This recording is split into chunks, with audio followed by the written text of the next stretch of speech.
Well, at the conflict of unarmed, unwanted, unbroken. You ever see something so wrong it makes your stomach twist, but you can't look away? That was me standing on Maple Avenue watching Officer Brent Dalton jam cuffs onto a woman who had more medals than he had manners. Her name was Captain Simone Wallace, retired in Army intelligence. 20 years of service overseas. Came home for peace, got brutality instead. Blood traced the edge of her lip as he barked orders like she was some street criminal. "You people never know when to quit," he hissed right in her ear.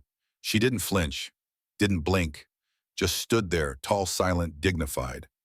But I swear the air around her changed. You could feel it. Something was coming. And 30 minutes later, the FBI kicked that station's doors wide open, and Maple Hollow was never the same again. Simone had just pulled into her mom's driveway that morning, in a quiet little neighborhood where porch swings still creak and neighbors still wave if they like what they see. Her rental car hadn't cooled before she spotted the changes. The corner store she'd biked to as a kid, gone now, it was a vegan candle bar. Her church turned into a co-working space. And every time she turned, someone stared just a little too long. But she wasn't home for nostalgia. She was home because her mom's health had turned, and Simone had promised, "When the time comes, I'll be here." She meant it. That porch hug between her and Mama Joyce. It wasn't loud, no tears, no sobs. Just two women holding each other like breath itself depended on it. That afternoon, she decided to run a few errands, milk aspirin, something simple. That's all it was supposed to be. She eased the car down Pine Street, window cracked, hoping for the smell of barbecue and fresh cut grass. What she got was a patrol car glued to her bumper, lights flashing before she hit the next light. She pulled over the signal slow brake, both hands at 10 and 2. Driver's ed perfect. She'd done this dance before. But this wasn't training. This was Officer Dalton. White 40's jaw clenched like it owed him something. Didn't say hello, didn't say why she was stopped. Just license and registration. "My wallet's in my bag on the passenger seat," she said, calm as a still pond. "May I reach?" He didn't respond, just stared. Simone moved slow. No sudden motion. Passed over her license, the rental papers. And because that's who she is, her military ID, Dalton looked at it like it was garbage. "Army, huh? Must be hard thinking you still matter." That's what he said. I was parked behind her, window cracked, and I heard it clear. Beside him stood a young rookie, barely shaving age. Officer Nick Reyes. He looked like he wanted to vanish into the pavement. "Broken taillight," Dalton muttered, flicking his chin. It wasn't broken. I'd followed her from Maine to Pine. Every light shined like new. She knew it too. She spoke level. "It's a rental picked up this morning. Should be in working order." Dalton smiled, the kind that makes your spine go cold. "Should be," he echoed. "Step out of the vehicle." Now this was where things changed. Simone didn't argue, didn't panic. She just parked the car, shut it off, placed the keys on the dash. "I'm going to unbuckle my seatbelt," she said. "Then I'll exit." Dalton didn't answer, just stepped back so his body cam wouldn't catch his eyes. He didn't want footage, he wanted control. She stepped out, hands open, back straight. "Am I being detained?" she asked. "You're being instructed," he snarled. I could feel my own chest tighten. This wasn't a stop, this was a show, a lesson, a warning. She turned around, hands on the roof of the cruiser. Dalton patted her down like he was looking for dignity to steal. "Found nothing, of course not." Then click, cuffs, tight, too tight. For what she asked, "Obstruction," he said. "We'll figure the rest out later."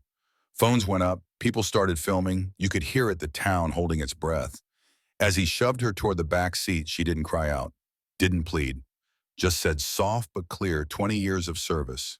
And this is my welcome home. It was like someone dropped a match in dry grass. Now here's the part nobody saw coming. 2 cars back, someone had been filming from the start. Her name was Vanessa King, Simone's old high school friend, now a civil rights attorney. She wasn't yelling, she wasn't confronting, she was recording. And she knew exactly who to call. Not the local paper, not the mayor. She called Special Agent Darren Wolf, FBI, out of the Charlotte field office. She said 6 words, "They just arrested Captain Wallace.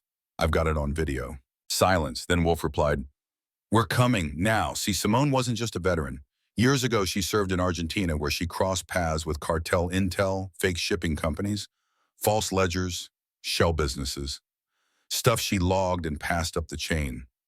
Stuff that was resurfacing in places like Maple Hollow. Wolf had been waiting for a break. Simone. She was the break. 30 minutes. That's how fast the FBI moved. Black SUVs, body armor battering rams. They hit Maple Hollow PD like Judgment Day in a thunderstorm. Inside, Chief Frank Alton was barking orders to wipe cameras, erase logs, bury what they'd done. Too late. Wolf entered with a federal warrant in one hand and a list of names in the other. Frank Alton, he called. You're under investigation for obstruction of justice, civil rights violations, and conspiracy with known criminal entities. Dalton tried to run, got tackled by 2 agents before he hit the hallway. And in the holding cell, Simone stood when Wolf entered. He didn't see an inmate, he saw a soldier. Captain Wallace, he said, you're free. She didn't stumble. She didn't cheer. She walked out like a woman who refused to kneel. By the time she reached the front steps, the whole town was out there. Phones up, eyes wide. Her mother sobbed but didn't step back. That's my daughter, Joyce said loud enough for the whole block to hear. Simone didn't wave.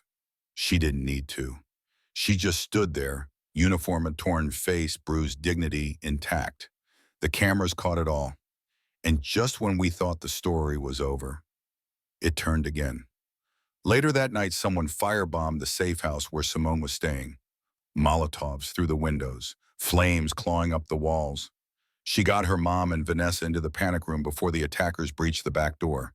She fought them off with a fireplace poker until FBI backup arrived, Reyes included. Yeah, the rookie. Turns out he was the one who tipped off Wolf after the arrest. He paid the price too, got jumped, leaving his apartment. Broken ribs, fractured jaw, hospitalized. When Simone visited him, he whispered, "At least I did one thing right." She squeezed his hand. "You did more than one." Weeks passed, arrests followed, files were unsealed, bank accounts frozen, and Maple Hollow changed. The city council passed reforms, the task force expanded, and when the next summer rolled around, Simone Wallace was sworn in as interim police chief. Yep, you heard that right. She stood on the courthouse steps, uniform gleaming, the town watching.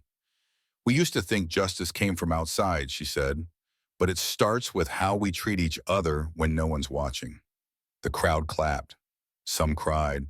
Some stayed quiet. And one man, State Senator Dwyer, stood in the back, smiling too wide. Simone remembered his name from the cartel ledgers. That night, she found an envelope on her desk. Inside, one sentence in black ink: "We're not finished." She didn't panic. She didn't call security. She stared out the window, watched the sun set behind the water tower, and whispered, "Neither am I." Now I'll leave it to you folks watching at home. What would you have done if you saw a decorated war veteran treated like a criminal? Do you believe justice was served, or is this just the beginning? Drop your thoughts in the comments. Share your truth.